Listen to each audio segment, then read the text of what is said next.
Hey everyone, welcome back to the channel. Today I'm going to do a review on Batman Hush. So I recently watched this movie and I want to do a review on it. I'm a big fan of the DC universe. I actually like it better than Marvel, at least when it comes to animation stuff. I will admit the live action movies I'm not too crazy about, even though I haven't seen the newest Justice League or Aquaman. But Wonder Woman, that was something else. But I am a big fan of the DC animated movies, and I want to start doing reviews on them.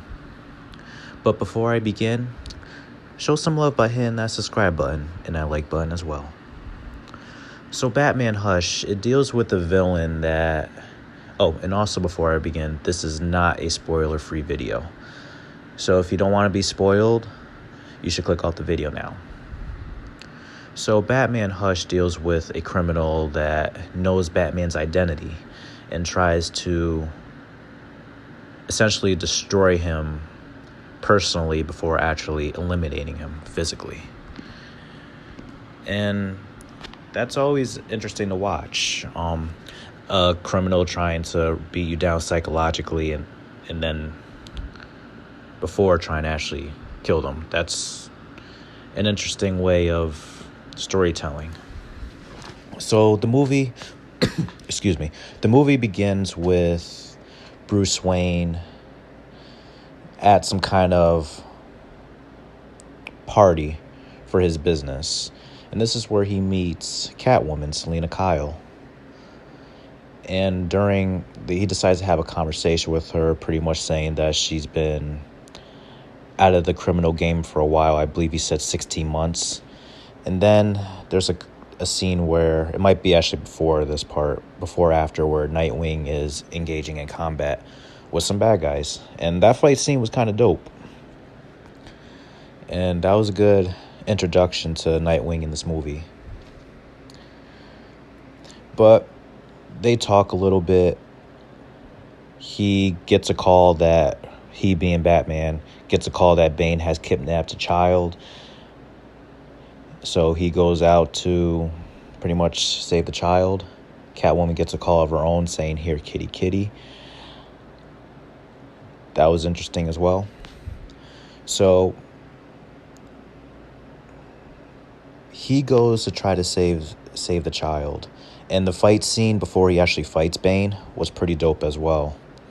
Actually, throughout this whole movie, the fight scenes were pretty tight, I must say. And the animation was spot on. So he fights all the criminals, and then he fights Bane. I do like Bane's design in this movie. A little too jacked, but I still like his design. His personality, though, I wasn't too crazy about. He was just like, "Where's my money? Where's my money?" But it was actually kind of funny to me. But the fight scene between Batman and Bane was pretty good. Then afterwards, you see Catwoman stealing the money that was going to be used to hand over to Bane so he could release the child.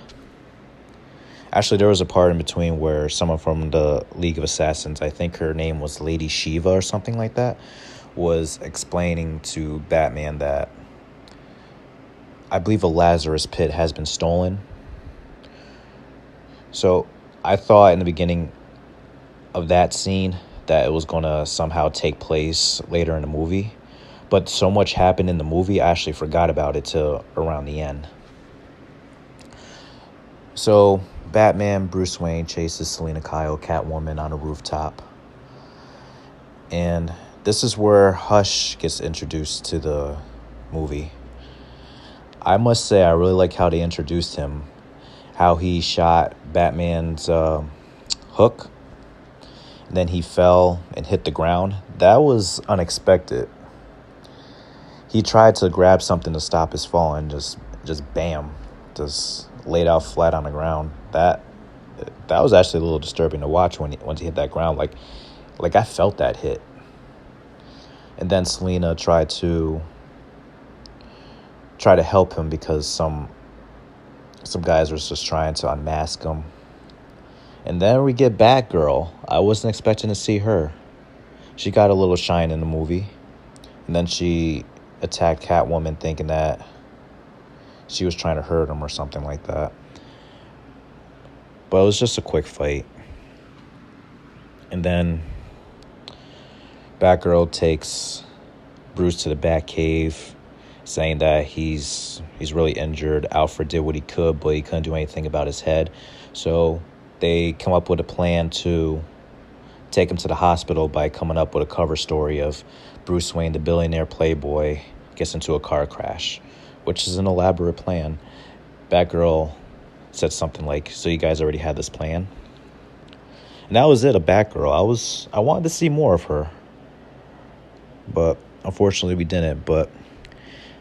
And then seconds later or minutes later, you see Bruce waking up in a hospital with his friend. His name is Thomas Elliot. We met him at the party as well. That's when they first introduced him. And then he had a moment of reflection, saying that he wanted to be a better friend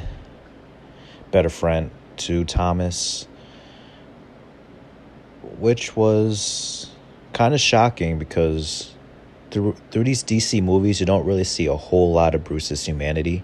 You see things here and there, especially when it comes to his son Damian. But I remember once Thomas left the hospital bed, or the hospital room, I should say, he kind of had like a little smirk. I thought at that point he was Hush. I must say I really thought that he was Hush. They completely surprised me towards the end when they did the reveal. So later on in the movie, you get to see the relationship between Bruce and Selina. It was an interesting one. They decided to team up to go against Poison Ivy, who was controlling Selina at the beginning of the movie. That's why she stole the money. And that was an interesting team up. I must say I did like the relationship between Bruce and Selina.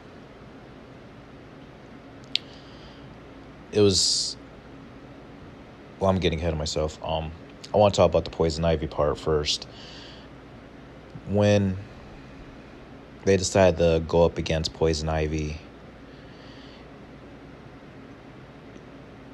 I believe she escaped, went to Metropolis, where Hush gave her some kryptonite so she could use to control Superman.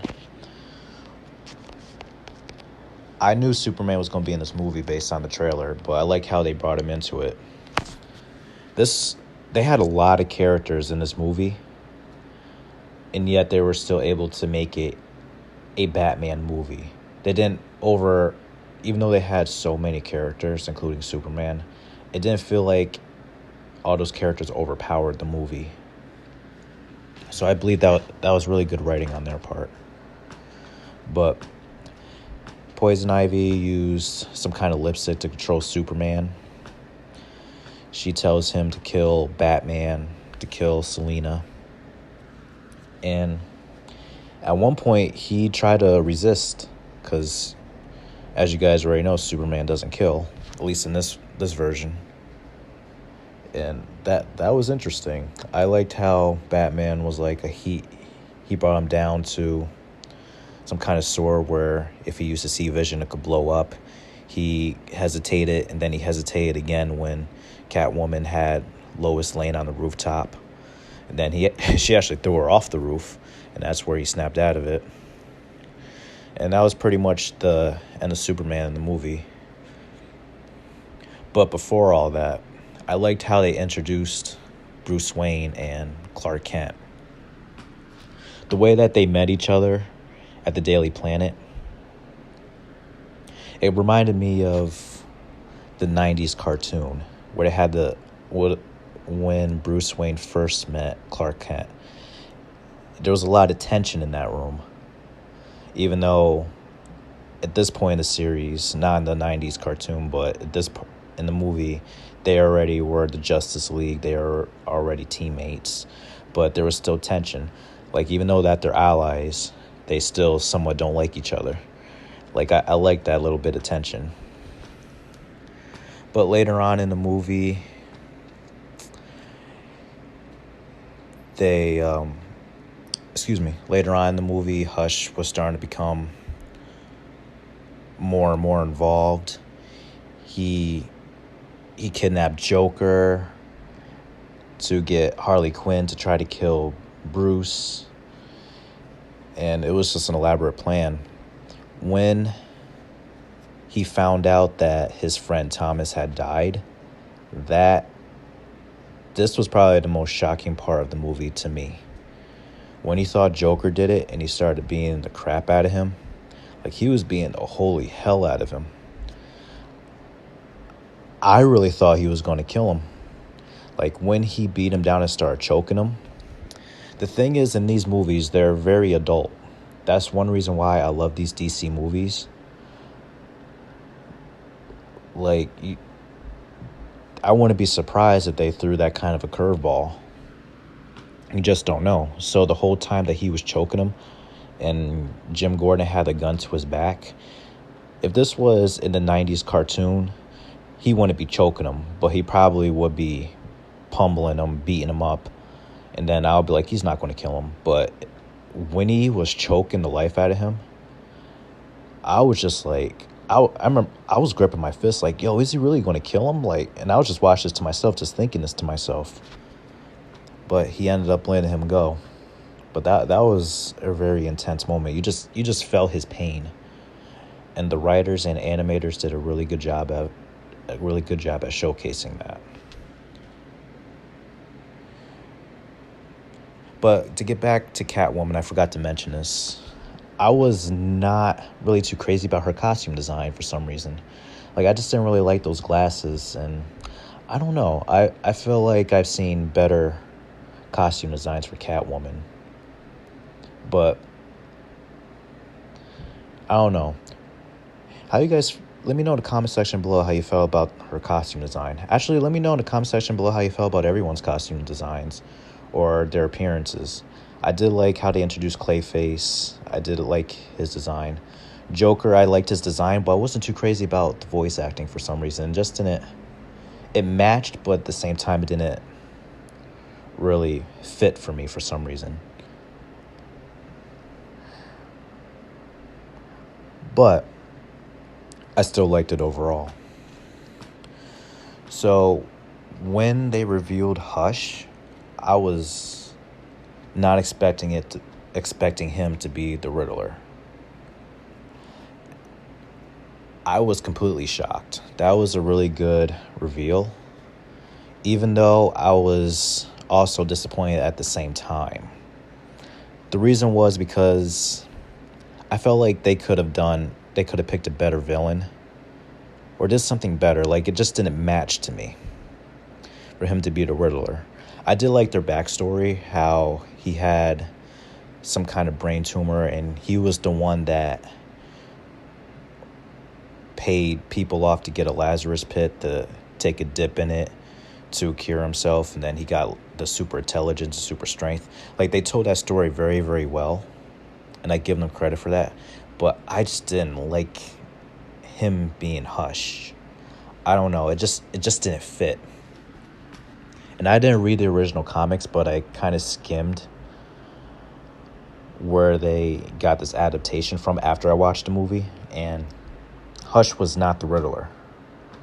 So that could be why I feel like this. Like, they try to do their own thing in this movie, which isn't bad. I just didn't like that for some reason. But overall, I would give the movie a solid 7.8 out of 10. There was a lot of things that I did like about the movie, and I did enjoy it. I don't want the video to go too long, so I'm going to end it here. So if you enjoyed what I have to say, let me know in the comment section below. Do you agree with me? Do you disagree? And let me know if you want me to keep reviewing things like this. And as always, have a wonderful day.